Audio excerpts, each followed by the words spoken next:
ఖమ్మం జిల్లా వెనుకబడిన తరగతులు బీసీ వసతి గృహాల పరిస్థితి ఏ విధంగా ఉందో ఆర్టీవీ ఒక ప్రయత్నం చేస్తుంది. సో బీసీ వెనుకబడిన తరగతుల హాస్టల్స్ ఏ విధంగా ఉన్నాయి, వాటి పరిస్థితి ఏంటి, అందులో సౌకర్యాలు పిల్లలకి సదుపాయాలు ఏ విధంగా ఉన్నాయో ఒకసారి మనం చూద్దాం. సో ఇప్పుడు నేను ప్రస్తుతం ఖమ్మం జిల్లా రఘునాథపాలెం మండలం వి వెంకటాయపాలెం బీసీ బాలుర వసతి గృహం వద్ద మనం ఉన్నాము. సో విజువల్స్లో చూసుకోవచ్చు ఒక్కసారిగా. ఇది ఖమ్మం జిల్లా వి వెంకటాయపాలెం గ్రామంలో ఉన్న ప్రభుత్వ వెనుకబడిన తరగతుల బాలుర వసతి గృహంలో ఉన్నాము. సో ప్రస్తుతం ఇది దాదాపు ఈ బిల్డింగ్ అతి పురాతనమైన బిల్డింగ్గా చెప్పుకోవాలి.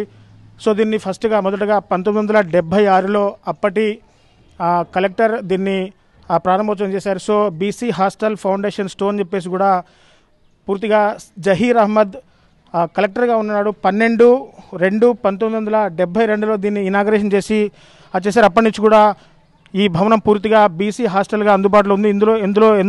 ఎందరో విద్యార్థులు కూడా చదువుకొని ప్రయోజనమైన పరిస్థితి కనబడుతుంది. సో ఇది దాదాపు ఎన్నో ఏళ్ళు కావడంతో పూర్తిగా ఈ హాస్టల్ పూర్తిగా అంటే శిథిలావస్థకు చేరుకుందని చెప్పుకోవాలి. సో ఇది శిథిలావస్థకు చేరుకున్న సమయంలో మళ్ళీ దానికి ఆనుకొని ఇదే భవన సముదాయంలో మరో హాస్టల్ని కూడా అంటే మరో బిల్డింగ్ని కూడా పూర్తిగా నిర్మించారు. సో ఆ బిల్డింగ్ను కూడా దాదాపు ఎన్నో ఏళ్ల క్రితం నిర్మించిన బిల్డింగ్ అది. సో అది కూడా దాదాపు శిథిలావస్థ చేరుకుంది. సో వర్షాకాలం కావడంతో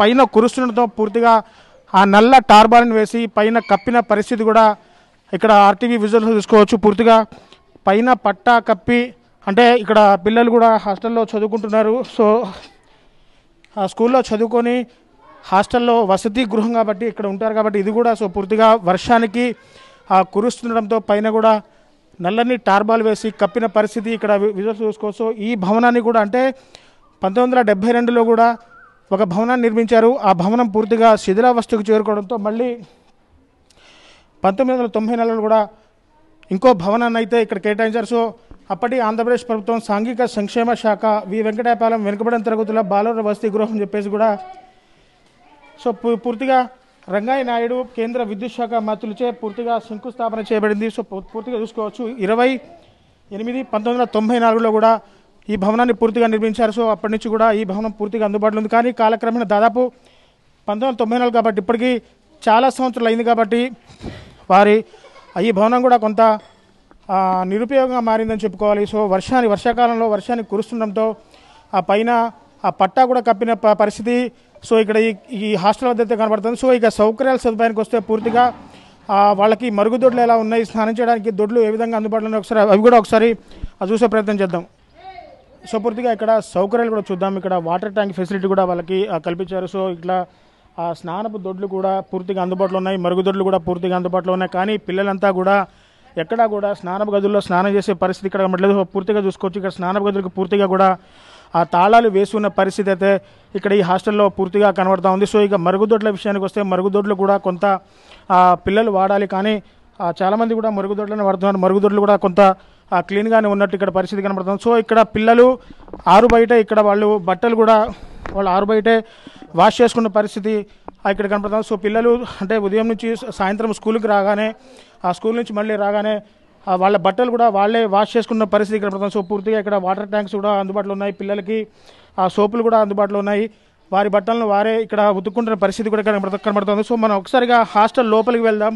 ఆ పిల్లలు బెడ్స్ ఏ విధంగా ఉన్నాయి, వాళ్లకు ఎటువంటి ఫుడ్ మెనూని అయితే పూర్తిగా అందిస్తున్నారనే అంశం మీద మనం ఒకసారి చూసుకుందాం. సో ఇక వాళ్ళకి ఫుడ్ విషయానికి వస్తే ఇక్కడ పూర్తిగా ఫుడ్ మెనూ కూడా ఉంది చూసుకోవచ్చు. వెనుకబడిన తరగతుల అభివృద్ధి శాఖ ఖమ్మం జిల్లా వసతి గృహంలో రోజువారీ ఆహార పట్టిక అని చెప్పేసి కూడా ఇక్కడ పెట్టారు. సో ఉదయం రాగి జావా, అలాగే టిఫిన్ గోధుమ ఉప్మా చట్నీ, అలాగే మధ్యాహ్నం పాఠశాలలో భోజనం, తర్వాత రాత్రి భోజనం 6:45 అని చెప్పేసి కూడా ఇక్కడ మెనూ అయితే ఏర్పాటు చేస్తారు. పూర్తిగా వారానికి 3 కోడిగుడ్లు, వారానికి 1 అరటిపండు అని చెప్పేసి కూడా ఆదివారం బగారాన్నంతో చికెన్ ఫ్రై కూడా పెడతామని చెప్పేసి ఇక్కడ మెనూలో అయితే క్లియర్గా రాసింది. కానీ మెనూ ప్రకారం వాళ్ళకి ఆ ఫుడ్ వస్తుందా లేదా అనే అంశం కూడా ఒకసారిగా మనం తెలుసుకోవాల్సిన పరిస్థితి. సో ఒకసారిగా హాస్టల్ లోపలికి వెళ్దాం. హాస్టల్ లోపల వాళ్ళ పరిస్థితి ఏ విధంగా ఉంది, పిల్లలకి పాఠ్య పుస్తకాలు ఏ విధంగా ఉన్నాయి, వాళ్ళ హాస్టల్లో ఉండే ఫెసిలిటీస్ ఏ విధంగా ఉన్నాయనేది ఒక్కసారిగా హాస్టల్లో కూడా చూద్దాం. సో ఒకసారిగా హాస్టల్లో చూసుకోవచ్చు. పిల్లలు కూడా హాస్టల్లో వాళ్ళకి ట్రంకు వాళ్ళకి ఇచ్చిన ట్రంక్ బాక్సుల్లో కూడా ఒక్కసారిగా పిల్లలు మళ్ళీ స్టడీ అవర్కి పోతున్న పరిస్థితి ఇక్కడ కనబడుతుంది. సో పిల్లలు కూడా ఆ సాయంత్రం ఆ స్టడీ అవర్కి ఒక్కొక్కరుగా పూర్తిగా స్నానాలు చేసుకొని స్టడీ అవర్కి పోతున్న పరిస్థితి కనబడుతుంది. సో పూర్తిగా ఇక్కడ ఇది ఆ పిల్లల యొక్క హాస్టల్ రూమ్ అని చెప్పుకోవాలి. సో ఇక్కడ పూర్తిగా 1వ తరగతి నుంచి ఆ 3వ తరగతి నుంచి 10వ తరగతి విద్యార్థులు కూడా ఈ హాస్టల్లో ఉంటున్నారు. సో పూర్తిగా 10వ తరగతి వరకు కూడా ఈ హాస్టల్లో ఉంటారు. సో 10వ తరగతి పిల్లలు అంటే కొంత పెద్ద పిల్లలు అని చెప్పుకోవాలి. కానీ ఇక్కడ హాస్టల్ సదుపాయానికి వస్తే పిల్లలకందరూ కూడా ఆ ట్రంక్ బాక్స్ కూడా పూర్తి అందుబాటులో ఉన్నాయి. సో ఇది హాస్టల్ పరిస్థితి. హాస్టల్లో పూర్తిగా 2 ఫ్యాన్లు మాత్రం అందుబాటులో ఉన్నాయి. ఆ లైట్లు కూడా ఉన్నాయి. సో ఇక్కడ హాస్టల్ సదుపాయాలు కొంత మెరుగ్గా ఉన్నప్పటికీ భవనం శిథిలావస్థకు చేరుకోవడంతో పూర్తిగా బిక్కుమంటూ కూడా పిల్లలు ఈ హాస్టల్లో గడపాల్సిన పరిస్థితి. సో వర్షాకాలం కావడంతో అంటే దాదాపు చాలా ఏళ్ల క్రితం నిర్మించిన భవనం కాబట్టి వర్షాకాలంలో పూర్తిగా వర్షానికి తడుస్తుంది చెప్పేసి ఇక్కడ పైన పట్టా కూడా పెట్టిన పరిస్థితి ఇక్కడ కనబడుతుంది. సో మొత్తంగా బీసీ హాస్టల్స్ అంటే కొంత ఒక డిఫరెంట్ క్లైమేట్ అయితే ఇక్కడ కనబడుతుంది. సో బీసీ హాస్టల్స్లో పరిస్థితి ఈ విధంగా ఉంది. సో వాళ్ళ ఫుడ్ మెనూ కూడా చూసాము. వాళ్ళు పూర్తిగా స్కూల్ అయిపోయిన తర్వాత వెళ్ళి అంటే స్కూల్ నుంచి వచ్చిన తర్వాత కూడా హాస్టల్లో వాళ్ళు స్నానం అంతా చేసుకొని వాళ్ళ బట్టలు పూర్తిగా వాష్ చేసుకొని మళ్ళీ స్టడీ అవర్కి పోతున్న పరిస్థితి కనబడుతుంది. సో మొత్తంగా ఆ పైన పరిస్థితి అయితే ఒకటి చాలా క్లియర్గా ఉంది.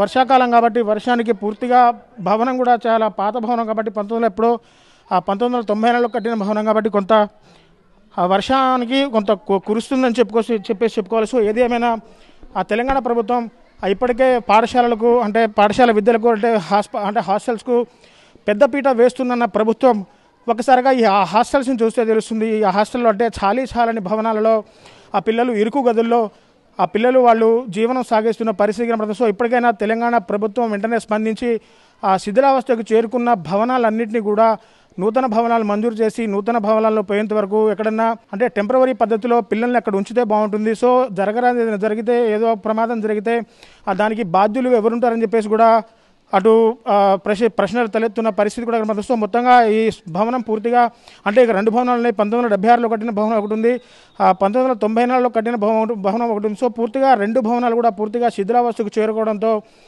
పిల్లలు బిక్కుమంటూనే బీసీ హాస్టల్స్లో ఉంటున్న పరిస్థితి కనబడుతుంది. సో ఇక భోజనం విషయానికి వస్తే భోజనం కూడా మెనూ ప్రకారం పెడుతూనే ఉన్నారని చెప్పేసి కూడా ఇక్కడ మనకు చూస్తే తెలుస్తుంది. సో ఇక్కడ కూడా వాళ్ళు ఇప్పుడు 6:45కి భోజనం పెడతారు. భోజనం కూడా పూర్తిగా ప్రిపేర్ చేస్తున్న పరిస్థితి ఇక్కడ కనబడుతుంది. సో ఇది బీసీ హాస్టల్స్లో ఉన్న పరిస్థితి. తెలంగాణ ప్రభుత్వం వెంటనే స్పందించి వెనుకబడిన తరగతుల అంటే బీసీ కావచ్చు, ఎస్సీ కావచ్చు, హాస్టల్స్ కావచ్చు పూర్తిగా ఈ హాస్టల్స్ని మరింత ముందుకు తీసుకెళ్ళని చెప్పేసి చెప్తున్న పరిస్థితి పూర్తిగా కనబడుతుంది. ఇది కెమెరా పర్సన్ నాగేంద్ర బాబుతో నేను మీ దేవేందర్, RTV ఖమ్మం నుంచి.